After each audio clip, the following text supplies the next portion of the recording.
think that everything's going to hell in a handbasket, you're right, because we are on one of the most important evolutionary cups in about 2,500 years, where a whole structure of consciousness, a whole way of looking at the world, the rational mental structure of consciousness, which is not just a stage in personal development, but a whole era in which a civilization, the Western civilization, has come into being and framed its religious and institutional questions. It's a whole window in which we look at reality. That's breaking up. And it's giving way slowly and incredibly painfully in the breech birth of all times to the integral structure of consciousness, which is once again a whole new way of perceiving reality, of connecting the dots. It adds a new dimension of perspective to it. So centering prayer sits very, very strategically positioned in this. And we have to begin by realizing that we are, in fact, in a larger global upheaval, and that any sort of distress and dysfunctions and anguishes we find within our own microcosm are being played out much larger in the culture, in the world. Consciousness is shifting. Contemplation in all religious pathways already anticipates some of the skills that are going to be needed in the new iteration as we step into becoming fully up to speed as our operating system upgrades so that we can run the integral program.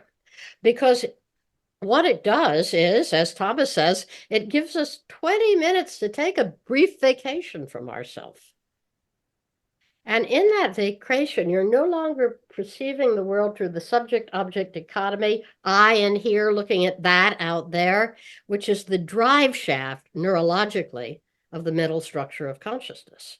So you're already beginning to get used to what it's like to become aware without putting your attention on a specific thing and separating the playing field and bringing it back to a little me, little I.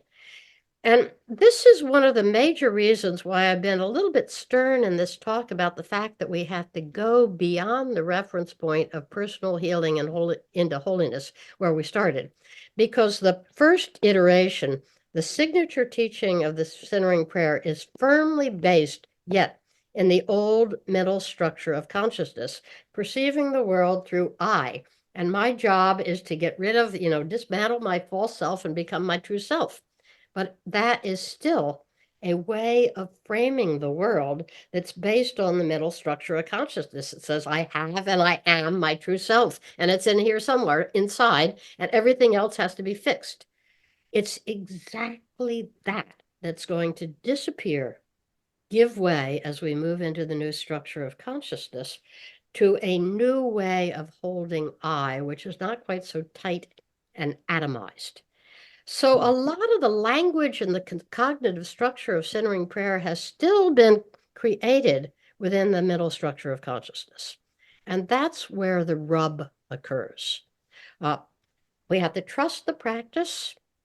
We have to have the humility to set this up, that centering prayer is not going to save the world. Don't even go there with that stupid little, I'm bringing my centering prayer and we're going to heal all the harmony in the world. It's a tool, and it's a beginning tool for the stabilization in our lives of a new way of being in the world and a new way of perceiving reality. It's a very good tool. And in order to strengthen this tool and to really help it to move into a new basis, I think the strongest thing that's needed is a broader three-brained awareness. And that boils down to a deeper embodiment. So much of what we're doing in contemplation and the contemplative practice and the old contemplative disciplines of the church have been owned and created in the mental structure of consciousness by the intellect. And certainly this was about 85% true for Thomas Keating. He was a great teacher in the old school. They named him after Thomas Aquinas. But the new way of thinking is really a new dimension, a depth capacity added to your thinking that is impossible to describe from the outside, but can begin to be approached by a deeper and more respectful attention to embodiment. Mm-hmm. And I believe, incidentally, that this is the gift that will come to us from the groups in the world, around the world, from the Spanish groups, from the people of color, from the, where we haven't gotten quite so separated in those groups and captured in the head as the Western culture. And this is why I'm saying you have to listen and receive respectfully, not just with this kind of colonialism of, oh, now you're doing our centering prayer. We got a lot to learn. Thomas was so right that it came to the rich entitled white people because they were the ones that needed the help. But we have to move now to really open our heart to the world so that the world can fill us with its heart. And Mm. centering prayer gives us the tool that lets that get started. It's precious in that, but it is not the solution.